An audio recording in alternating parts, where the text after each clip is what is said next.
Les Français ont voté massivement au Front National aux dernières législatives, et ça, peu importe le programme. Mais dans le programme du Rassemblement national, il n'y a aucune mesure pour le pouvoir d'achat. Ah oui, non, mais il va peut-être le faire, il va peut-être le faire. Il faut lui Mais il y a des laisser programmes le temps. qui existent, qui Oui, promettaient mais- des pouvoirs d'achat supplémentaires. oui. Ça vous a pas convaincu? Oui, Non. mais il faut... Ou même les candidats. De quels impôts, quelles taxes sur les entreprises voulez-vous baisser? Toutes les taxes qui sont liées à...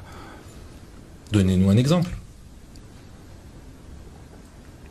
On va passer à notre deuxième dossier. C'est pareil dans les îles sous domination française, puisque Mayotte et La Réunion ont élu 2 députés. En Martinique et en Guadeloupe, lorsqu'on ne font qu'augmenter, et vous dites sans doute que c'est pas logique. Comment des populations en majorité noire votent pour ce parti qui n'a pas du tout changé? Alors certains disent que ce seraient les Blancs qui voteraient tous FN, mais si on regarde les chiffres sur chaque île, ça ne colle pas. Alors pourquoi les régions d'outre-mer votent autant Front National? Déjà, il n'y a plus de honte à voter pour ce parti. Et on ne peut pas expliquer ça sans partir de là. Aujourd'hui, c'est un parti qui est mainstream, il est invité partout, il a des élus à l'Assemblée nationale, au Parlement européen, des anciens ministres mangent avec eux. Marine Le Pen fait plus de 30% à l'élection présidentielle. Ça me dérange pas de dîner avec elle. Même des influenceuses féministes vont débattre avec des écrivains d'extrême droite comme si c'était normal. Tout ça, ça fait sauter les barrières mentales qu'ils pouvaient avoir à voter pour ce parti. Maintenant, les gens expriment leur racisme sans aucun problème. Et il ne faut pas oublier que c'est pour ça que les gens votent FN. Pour voir partir les étrangers, les noirs, les musulmans, les juifs, parce qu'ils se considèrent supérieurs. Leur vote peut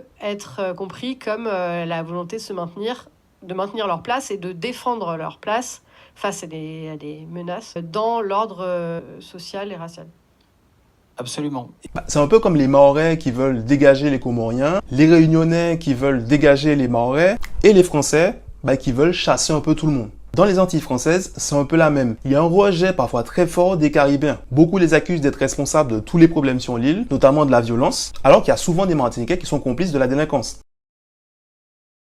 Tout ça vient d'une sorte de sentiment de supériorité entre les différentes parties de la population. Certains Martiniquais et Guadeloupéens se sentent supérieurs aux Haïtiens, aux Dominiquais ou aux Saint-Luciens. Tout ça parce qu'ils sont français et les autres ne le sont pas. Ils sont convaincus que leur passeport français, en fait, c'est un totem d'immunité qui va les protéger des politiques du FN, même s'ils subissent déjà les discriminations.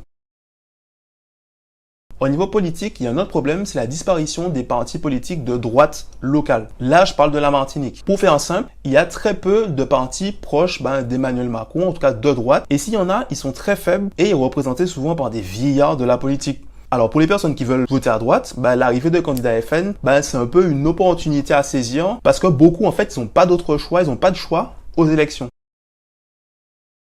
Maintenant, il faut qu'on parle des Blancs en Martinique. Alors attention, sujet sensible, blanc, ce n'est pas un gros mot. C'est une catégorie sociale. Ça, les Blancs, les Noirs, c'est pas un gros mot. Et pour être précis, on va parler des Békés et des hexagonaux. Alors là, il faut faire une petite pause définition. Les Békés sont les descendants de colons souvent esclavagistes arrivés pendant le peuplement de la Martinique. Et les hexagonaux, ce sont des Français venus de ce qu'on appelle l'Hexagone, c'est-à-dire la France, pour s'installer en Martinique. Un béquet est forcément blanc, mais tous les blancs ne sont pas forcément béquets. Il faut savoir qu'il y a une idée reçue selon laquelle tous les blancs en Martinique, peu importe leur origine, voteraient FN, notamment par racisme envers les autres populations de l'île. Si vous voulez comprendre tout ça, il faut un peu de contexte, notamment historique et social. Historiquement, une partie des Békés aurait toujours appliqué une séparation astrale stricte en s'assurant de vivre séparés des autres parties de la population, des autres communautés. Et ça, en punissant sévèrement en fait les mariages avec des personnes non békées, notamment pour préserver la race. Et il est fort possible que ça continue même jusqu'à présent.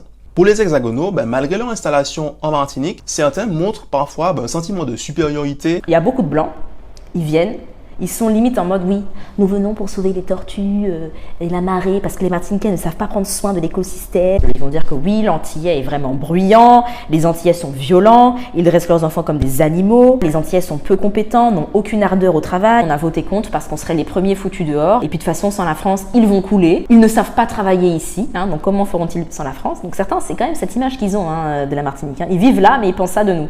Et ça génère des tensions et de la suspicion de la part des Martiniquais. Et il y a aussi des personnes qui aimeraient profiter de l'île sans les Martiniquais. On peut en trouver sur le continent africain, à Mayotte ou ailleurs. Fun fact, dans l'histoire de la Martinique, les Békés et les anciens esclaves voyaient les hexagonaux comme des envahisseurs qui venaient leur faire concurrence sur l'île et ils les regardaient d'un très mauvais œil. C'est ce contexte qui sans doute amène certains à accuser les Blancs d'être responsables du vote FN. Faut pas oublier de dire que les métros votent en Outre-mer massivement pour le RN. 99% des Caucasiens vivant en Guadeloupe et en Martinique votent RN. Vous ne voulez pas le dire.